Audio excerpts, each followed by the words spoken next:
로마서 14장 13절부터 23절까지 말씀입니다. 세상에서 가장 아름다운 모습은 형제를 사랑하는 것입니다. 서로 격려하고 도와주며 형은 동생은 형을 신뢰하는 그런 가족입니다. 초대교회의 특징은 아름다운 교제가 있었다는 것이죠. 예수를 믿고 성령을 체험하고 난 후에 집에 모여 떡을 떼고 찬송가를 부르면서 헤어질 줄을 몰랐습니다. 그뿐만 아니라 물건까지 나누어 쓰는 가족이 되었습니다. 이것이 교회입니다. 교회의 축복은 서로 만나서 사랑을 나누는 것입니다. 교회에는 교제할 수 있는 좋은 곳이 예배입니다. 일주일 동안 세상 한복판에서 여러 부류의 사람들과 만나 투쟁하고 일하다가 주일날 하나님 앞에 와서 예수 믿는 사람들끼리 모여서 찬양하고 눈물로 교제합니다. 교회에서 예배보다 더 중요한 곳은 없습니다. 예배만큼 중요한 곳이 또 하나 있는데 바로 소그룹 목장 모임입니다. 예배에는 개인적인 기도나 관심을 나누기 어렵습니다. 그러나 목장 모임은 소수의 사람이 모여서 차를 마시며 말씀을 통해 삶을 나눕니다. 그러면서 형제의 깊은 사정을 들어주고 서로 처방과 체율 속에서 사랑을 나눕니다. 세상에서는 볼 수 없는 가장 아름다운 교제입니다. 먼저 비판하지 말라의 부분을 살펴보겠습니다. 13절에 그런즉 우리가 다시는 서로 비판하지 말고 도리어 부딪힐 것이나 그칠 것을 형제 앞에 두지 아니하도록 주의하라. 로마서에서 계속해서 비판에 대한 말씀이 나오는 것은 우리가 날마다 하는 일이 비판이기 때문에 그렇고 또 말을 할 때마다 남을 비판하는 말이 많기 때문입니다. 인간에게는 비굴함과 악한 마음이 있습니다. 누가 나보다 더 많은 사랑을 받는다거나 잘된 일이 있다면 질투하고 시기합니다. 가족 사이도 그렇습니다. 한 자녀를 편애하면 다른 형제는 말을 못하지만 속상해합니다. 부모가 자녀를 편애한다고 느껴질 때 다른 형제들에 대한 불만을 품습니다. 물론 불만을 표출하지는 않는다 해도 축복은 하지 않습니다. 어떤 사람은 형제가 넘어질 것 같은 곳에 걸림돌을 가져다 놓고 넘어지기를 기다립니다. 또 넘어질 것을 알면서도 모른 채 합니다. 형제를 비판하고 판단하는 인간에게 이런 추악한 모습이 있습니다. 우리는 형제를 비판하지 말고 판단하지 말아야 합니다. 내가 만든 걸림돌에 다른 사람이 걸려 넘어지기 전에 치워야 합니다. 이것이 사랑입니다. 나의 말 한마디, 행동 하나가 부딪힐 것과 그칠 것이 된다는 걸 알아야 비판을 그만둘 수 있습니다. 부딪히는 것은 내가 의도하지 않은 어떤 말이나 행동으로 부딪히는 것입니다. 그치는 것은 내가 의도적으로 장애물을 만드는 말이나 행동입니다. 가족 관계를 포함한 모든 인간관계에 부딪힘이 없게 하는 비결은 비판을 멈추는 것입니다. 14절입니다. 내가 주 예수 안에서 알고 확신하노니 무엇이든지 스스로 속된 것이 없어되 다만 속되게 여기는 그 사람에게는 속되니라. 음식이 왜 나쁠까요? 사람들은 제사 음식에 귀신이 있어서 고기는 안 되고 채소만 먹어야 한다는 율법을 만들었습니다. 바울은 음식 자체가 속된 것이 아니라 그 음식을 속되다고 말하는 그 사람이 속된 것이라고 하는 놀라운 원리를 말합니다. 돈도 그렇습니다. 돈을 잘못 쓰는 사람이 나쁜 것이지 돈 자체는 나쁜 것은 아닙니다. 우리는 모든 것에 율법과 전통 또 제도를 만들어서 인간을 거기에 노예로 만듭니다. 이 모든 문제는 성경과 하나님을 기준으로 보지 않고 자기 기준을 가지기 때문에 그렇습니다. 니체는 하나님이 없다고 말했습니다. 그렇다고 하나님이 죽었습니까? 아닙니다. 니체의 마음속에서 하나님이 죽은 것이죠. 그러니까 모든 것이 속된 것이 아닙니다. 속되다고 여기는 그 사람에게만 속된 것입니다. 주 안에서 알고 확신한다는 것은 단순한 신념이 아닙니다. 주님과 인격적인 만남을 통해서 얻는 체험적인 지식입니다. 주님과 만남을 체험하지 못한 사람은 모든 것을 속되다고 합니다. 이 세상 만물은 모두 하나님이 지으셨기에 스스로 속된 것은 없습니다. 내게 찾아오는 환경도 어떤 사건도 하나님이 주신 것이기에 속되지 않습니다. 그것을 알고 확신하는 것이 바로 믿음입니다. 그래서 나에게 왜 이런 사건이 왔냐고, 왜 이런 속된 사건이 왔냐고 하지 말고 모든 것이 내 삶의 결론이라는 것을 인정하고 말씀으로 그 사건을 해석하면 그 속에서 나의 틀림과 하나님의 오르심을 발견할 수가 있습니다. 하나님이 주신 사건을 말씀으로 해석하면 속된 것은 아무것도 없습니다. 단지 속된 것은 나 자신일 뿐입니다. 15절입니다. 만일 음식으로 말미암아 내 형제가 근심하게 되면 이는 내가 사랑으로 행하지 아니함이라. 그리스도께서 대신하여 죽으신 형제를 내 음식으로 망하게 하지 말라. 먹는 것은 인간에게 가장 기본적인 일이고 매일 행하는 일상적인 일입니다. 이런 사소한 일이 형제를 근심하게 하고 하나님의 사업을 무너지게 할 수 있다고 합니다. 형제가 근심하게 한다는 것은 형제가 상처를 입었다는 것이죠. 내가 사랑해야 할 내 앞에 형제가 오히려 나 때문에 상처를 입은 것은 나에게 사랑이 없기 때문이라고 성경은 단도직입적으로 말합니다. 먹는 문제로 형제에게 상처를 주지 말라는 것입니다. 내가 잘 먹고 잘 사는 것이 때로는 형제에게 상처가 될 수도 있습니다. 때로는 내가 음식을 먹지 않는 금식을 통해서 내 형제에게도 상처를 줄 수가 있습니다. 옳고 그름은 중요하지 않습니다. 어떤 상황에서도 진실이 중요합니다. 사실 자체보다는 하나님 앞에서 나의 영적 진실이 중요합니다. 안 되는 것은 안 되는 대로 회개하면서 작은 일부터 처리해 가야 합니다. 너무 매달려서는 안 되고 너무 무시해서도 안 되고 말씀으로 날마다 하나님께 물으며 분별할 때 가정과 직장, 교회의 갈등이 해결될 것을 믿습니다. 김영재 목사님의 책에 보면 너무 부유하게 잘 살고 또 아내의 음식 솜씨가 탁월한 남편이 어느 목장 모임에서 어떤 음식이 제일 먹고 싶냐고 하는 질문에 나는 라면이 먹고 싶다고. 너무 음식을 잘 만들어주니까 인스턴트 같은 그런 라면이 먹고 싶다고 하니까 옆에 혼자 살고 있는 한 남자가 나는 먹고 싶은 음식이 라면은 아니지만 매일 나에게 음식을 만들어주는 사람이 없어서 라면을 먹고 있다고 말했다고 합니다. 그러니까 나는 우스개로 말했을지 모르지만 또 한 사람에게는 상처가 되는 말일 수도 있다는 것이 참 특이합니다. 사도 바울이 고린도 교회에서도 그렇고 오늘 이 로마 교회도 음식에 대한 문제를 너무 이렇게 자주 언급하는 이유가 무엇이겠습니까? 먹는 것이 그만큼 기본적이고 매일매일 나도 모르게 다른 사람에게 상처를 입히는 말이나 행동을 하고 있는 것이기 때문에 계속 언급하고 있는 것이 아니겠습니까? 16절입니다. 그러므로 너희가 선한 것이 비방을 받지 않게 하라. 당신이 미워하는 형제를 위해서도 주님이 십자가에 못 박혀 돌아가셨다는 사실을 기억하십시오. 인간의 오만은 나만 사랑하라는 것입니다. 다른 사람을 사랑하면 기분이 나빠집니다. 사람들은 자기만 특별한 대우를 받고 싶어 합니다. 그러나 하나님은 그 사람을 사랑하십니다. 예수님은 그 사람을 위해서도 십자가에 못 박혀 돌아가셨다는 사실을 기억해야 합니다. 우리의 사랑은 누군가를 더 사랑하거나 덜 사랑하는 데 문제가 있습니다. 예수 믿는 사람들은 더 사랑할 것도 덜 사랑할 것도 없어야 합니다. 내가 다른 사람을 더 사랑하고 많이 사랑하면 문제가 없을 것 같습니까? 차별합니다. 왜 누구에게는 특별한 관심을 나타내고 반대로 누군가에게는 특별한 관심을 안 나타내는 것 자체가 바로 갈등의 씨앗이 될 수가 있습니다.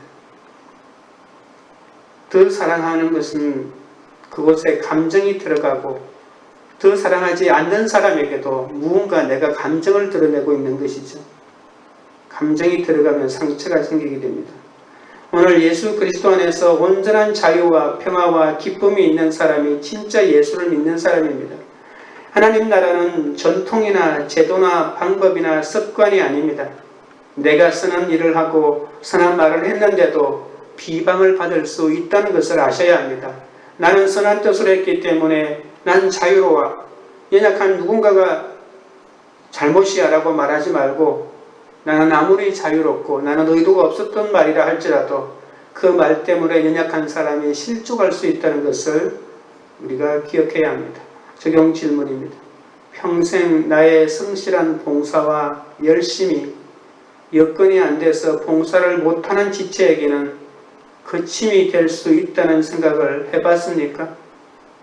한다고 생색내고 못한다고 낙심하면서 교회 봉사를 속된 것으로 만들지는 않았습니까?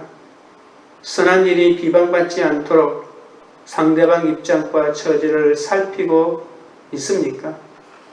둘째로 화평과 덕을 세우는 일에 대해서 살펴봅시다. 17절에 하나님의 나라는 먹는 것과 마시는 것이 아니요 오직 성령 안에 있는 의와 평강과 희락이라. 여러분은 무엇을 하면 기쁩니까? 고급 술집에서 고가의 술을 마시고 세련된 식당에서 세계 각국의 요리를 먹는다고 즐겁겠습니까? 인생의 즐거움은 먹고 마시는 것이 있지 않습니다. 맛있는 음식을 먹고 술을 마시고 유흥을 즐기는 것보다 더한 기쁨이 하나님의 나라에 있습니다. 사람은 먹고 마신다고 단순하게 행복해지지는 않습니다. 행복은 배부른 데에서 시작은 하지만 그것이 끝은 아닙니다. 음식을 잘 먹으면 기분이 좋습니까? 가끔은 그렇습니다. 그러나 대개 지나치게 많이 먹고 나면 기분이 나빠지고 오히려 후회합니다. 거기에 하나님의 나라가 있지 않습니다. 배부르다고 행복해지지 않습니다. 동물은 그럴 수 있겠지만 인간은 그렇지 않습니다. 하나님의 나라는 의와 평강과 기쁨이 있습니다. 이 세상은 의로움보다 이익을 추구합니다. 이익이 선이라고 하지만 실제는 그렇지 않습니다. 의롭고 정직하게 살아야 합니다. 내게 아무리 많은 이익을 준다 할지라도 정직하지 못한 일은 그 사람의 양심에 또한 계속해서 상처를 주고 있습니다. 당장 먹고 입는 것이 없어도 하나님 나라를 아는 자는 오직 성령 안에서 의와 평강과 희락이 있습니다. 세상이 모르는 기쁨이 있습니다. 세상은 기쁨이 아닌 쾌락을 추구합니다. 쾌락을 추구하는 사회에는 영적인 기쁨이나 감사가 없습니다. 부유해지면 인간에게는 감사가 없습니다. 배고파야 감사가 있습니다. 없어야 귀한 줄 압니다. 쾌락을 추구하는 사회가 아니라 기쁨이 있는 사회, 투쟁과 폭력이 있는 사회가 아니라 평화가 있는 사회, 불의와 이익만이 있는 사회가 아니라 하나님의 공의가 강물처럼 흐르는 사회가 우리가 추구해야 할 사회입니다. 세상에서는 정직하면 살아남을 수 없다고 합니다. 그러나 정직해야만 살아남을 수 있다는 것을 그리스도인들이 보여줘야 합니다. 하나님을 기쁘시게 하는 사람은 사람에게도 칭찬을 받게 되어 있습니다. 18절입니다. 이로써 그리스도를 숨기는 자는 하나님을 기쁘시게 하며 사람에게도 칭찬을 받느니라. 하나님의 의와 평강과 기쁨을 누리고 있는 사람은 하나님께 축복을 받고 사람에게도 칭찬을 받는다고 합니다. 하나님께 복받고 사람에게도 칭찬받는 사람이 되어야 합니다. 칭찬받는 것은 좋지만 내가 누구에게 칭찬받는가가 중요합니다. 하나님의 칭찬을 받는 것이 더 중요합니다. 어렵고 고통스러운 시대에 교회가 어떻게 해야 할까요? 온 국민이 회개하고 하나님 앞에 겸손히 돌아오게 하는 것이 교회의 사명입니다. 하나님의 의가 지배하는 사회, 하나님의 평화가 지배하는 사회, 쾌락이 아니라 영적 기쁨과 정신적 가치를 인정하는 사회를 만드는 것이 교회의 과제요 숙제입니다. 그리스도인은 기쁘게 손해를 봐야 합니다. 빚을 갚느라 밑빠진 독에 물 붓기로 돈이 빠져나가도 그것이 솔솔한 기쁨이 되어야 합니다. 왜냐하면 내가 빚을 갚고 있기 때문입니다. 속이지 않고. 가정에서든 직장에서든 모두가 하기 싫어하는 일을 믿는 우리가 기꺼이 감당해야 합니다. 이것이 빚 갚는 것입니다. 기쁘게 손해를 보고 기쁘게 희생도 하며 하나님과 사람에게 칭찬을 받는 자가 하나님 나라를 세우는 사람입니다. 손해보지 않고 하나님에게도 인정받고 사람에게도 칭찬받는다고 생각하십니까? 돈을 많이 벌고 좋은 직장에 들어가고 다른 사람이 모두 부러워한 자리에 올라가면 세상 사람들이 칭찬한다고 착각합니다. 절대로 그렇지 않습니다. 19절에서 21절입니다. 그러므로 우리가 화평의 엿과 서로 덕을 세우는 일을 힘쓰나니 음식으로 말미암아 하나님의 사업을 무너지게 하지 말라. 만물이 다 깨끗하되 끓이김으로 먹는 사람에게는 악한 것이라. 고기도 먹지 아니하고 포도주도 마시지 아니하고 무엇이든지 내 형제로 끓이기게 하는 일을 아니함이 아름다우니라. 교회는 이 땅의 평화의 제물이 되어야 합니다. 오늘날은 교회가 세상에 덕을 세우는 것이 아니라 오히려 문제를 만들고 있습니다. 교회가 세상에 덕을 세우는 기독교의 본래의 모습을 회복해야 합니다. 화평의 일과 서로 덕을 세우는 일에 힘쓰며 먹는 것으로 하나님의 사업을 무너지게 하지 말아야 합니다. 전통이나 제도나 방법으로 하나님의 일을 무너지게 하지 말아야 합니다. 만물이 모두 깨끗하게 창조되었고 끓이김으로 먹는 사람만이 문제라고 말씀합니다. 아무리 끝이대로 아름답게 장식해도 인간의 내부는 썩었습니다. 칼빈은 인간은 악의 제조 공장이라고 했습니다. 가만히 놔두면 썩고 부패하는 것이 인간의 본성이고 이성입니다. 고기를 먹느냐 먹지 않느냐의 문제로 하나님의 사업을 무너지게 할 수 없습니다. 형제에게 시험 들게 하지 않는 것이 중요합니다. 화평의 일과 서로 덕을 세우는 것은 쉽게 되지 않습니다. 힘을 쓰고 사투를 벌여야 합니다. 화평은 항상 작은 일로 무너진다고 했습니다. 먹는 것 하나, 마시는 것 하나 때문에 형제에게 끓이김이 되고 하나님의 사업이 무너질 수 있으니까 먹는 것 가지고 왜 그래 이런 말은 절대로 하지 말아야 합니다. 그것이 얼마나 큰 문제인데 우리 중에 누구든지 자기를 위하여 사는 자가 없고 자기를 위하여 죽는 자가 없다고 했습니다. 내가 기분이 나쁘면 악이고 내가 기분이 좋으면 옳다고 생각해서는 안 됩니다. 왜 형제를 미워하고 비판합니까? 자기 자신이 기준이기 때문입니다. 성경은 나도 심판의 대상일 뿐이라고 합니다. 자기를 기준으로 삼지 말고 하나님을 기준으로 삼아야 합니다. 하나님은 어떻게 생각하시는지 성경은 어떻게 말씀하고 있는지 그것을 고려해야 합니다.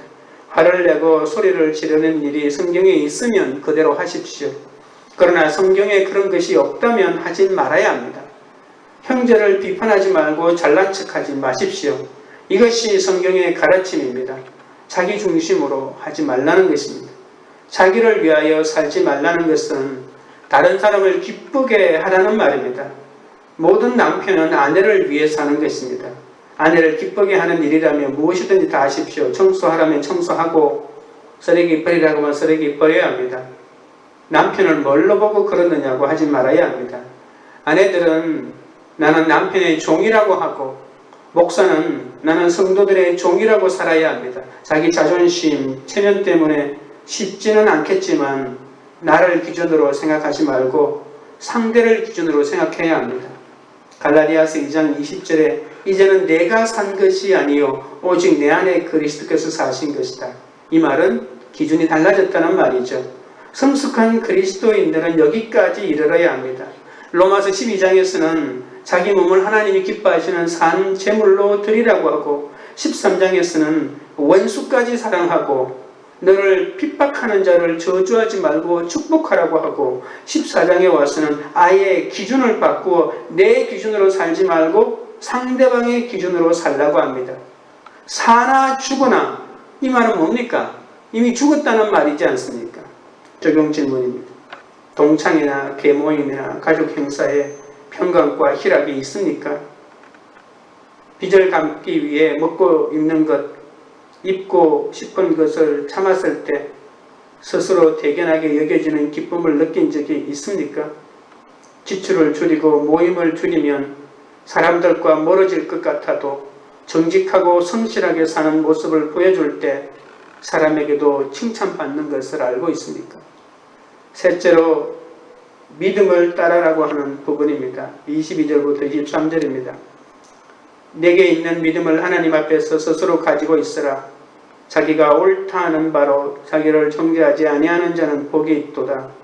의심하고 먹는 자는 정죄되었나니 이는 믿음을 따라 하지 아니하였기 때문이라. 믿음을 따라 하지 아니하는 것은 다 죄니라.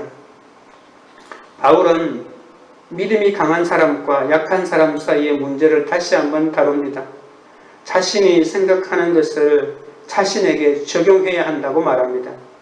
자신의 견해를 남들에게 밀어붙이거나 주장하지 말아야 하고 오히려 자기 자신에게 적용해야 한다고 합니다. 자기가 옳다고 생각하는 일을 하면서 자기를 정죄하지 않는 사람은 복이 있다고 말합니다. 옳다 하는 바를 열심히 지키든지 못 지키든지 믿음을 따라 하지 아니하는 것은 다 죄입니다. 자기가 옳다고 해놓고 열심히 잘 지키면 그것은 좋은 것이고 못 지키면 악한 것이 아닙니다. 자기가 옳다고 여기는 것을 잘 지키든지 못 지키든지 만약에 믿음으로 그 일을 하는 것이 아니면 모두 죄라고 말하는 것입니다. 주일에 교회 못 오는 일도 있습니다. 가족이 사고를 당했거나 교회에 오는 것보다 내가 사는 삶의 현장에서 순종해야 할 때가 있습니다. 그럴 때는 교회에 못 온다고 자책할 필요는 없습니다.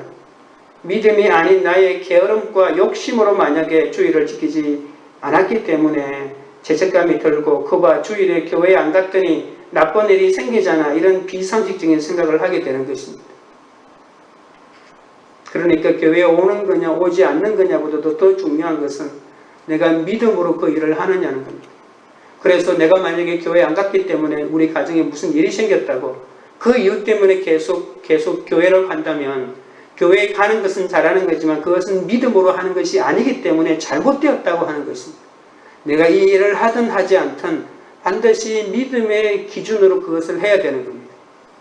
내가 저주를 받고 축복을 못 받기 때문에 교회에 계속 나가서 예배 자리에 가 있어야 된다고 생각하는 것은 믿음으로 하는 것이 아니라고 하는 것입니다. 하나님은 율법이 아닌 믿음으로 우리를 비판하십니다.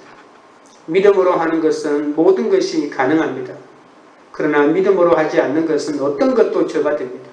그것이 우리가 익숙한 교회 생활이고 우리의 믿음의 행위랄지라도 그 속에 믿음이 들어가 있지 않고 나의 이익을 위한 어떤 것들이 다른 기준이 들어가 있다면 그것은 죄가 된다는 것입니다. 그래서 성경은 이렇게 말합니다.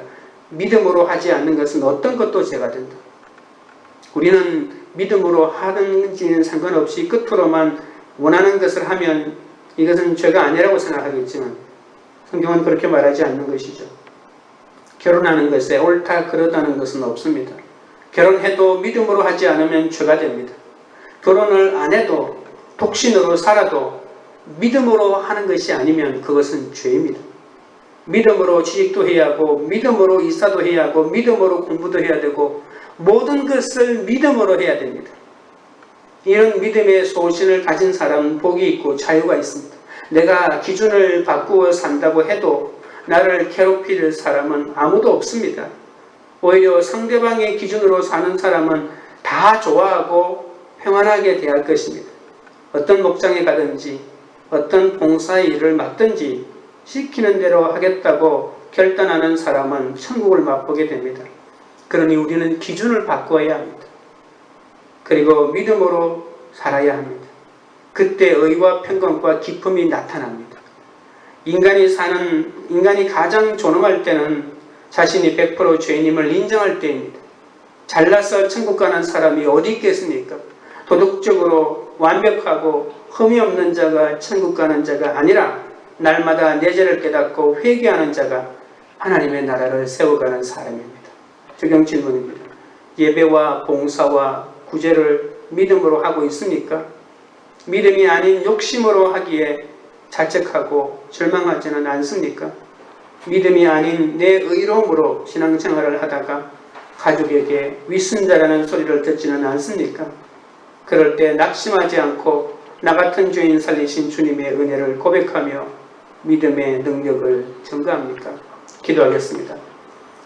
하나님 아버지, 하나님 나라를 세우는 자로서 먼저 서로 비판하지 말고 부딪히고 그치는 것이 되지 말라고 했습니다. 그런데 오늘 하루도 얼마나 내 옆에 사람들을 비판했는지 모릅니다. 사랑해야 할 사람들에게 부딪히고 그치는 바가 행동을 보였습니다. 나의 말 한마디 행동 하나 때문에 하나님의 사업이 무너질 수도 있다는 것을 생각하기 원합니다. 모든 것을 하나님이 지으셨기에 스스로 속된 것은 아무것도 없다고 하십니다. 힘든 가족도 어려운 사건도 질병도 속되지 않다고 하십니다. 하나님의 나라는 먹고 마시는 것에 있지 않는데도 아직도 먹고 마시는 문제로 하나님을 원망하고 속되다 하는 저를 불쌍히 여겨 주시옵소서.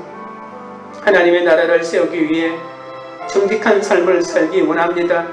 손해를 보더라도 하나님을 믿는 사람으로 당당하게 책임지는 삶을 살기 원합니다. 하나님께 기쁨이 되고 사람에게 칭찬받는 자가 되기를 원합니다. 예배와 봉사와 구제를 믿음으로 하기 원합니다. 믿음이 아닌 욕심으로 하는 모든 일을 끊어내게 하시고 무엇을 하든지 안 하든지 오직 믿음으로 할 수 있는 그러한 자유를 갖게 하여 주시옵소서. 날마다 말씀을 통해 내 죄를 깨닫고 주님 앞에 고백하고 회개하며 하나님의 나라를 세우는 자, 하나님의 나라를 누리는 자가 되게 하여 주시옵소서. 코로나 바이러스로 고통당하는 모든 세계인을 불쌍히 여기시고 주님이 주시는 힘으로 이겨낼 수 있도록 은혜 내려 주시옵소서. 관계 우리들 교회가 옳고 그름의 기준으로 다른 사람을 비판하고 배려하지 않는 것을 회개하게 하여 주시옵소서. 자신의 기쁨과 즐거움만 생각하는 이기적인 모습을 버리게 하여 주시옵소서. 우리에게 허락하신 만남을 소중히 여기며 하나님 나라를 위해 화평과 덕을 세우는 일에 힘쓰는 그런 공동체가 되게 하여 주시옵소서. 예수님의 이름으로 기도드립니다. 아멘.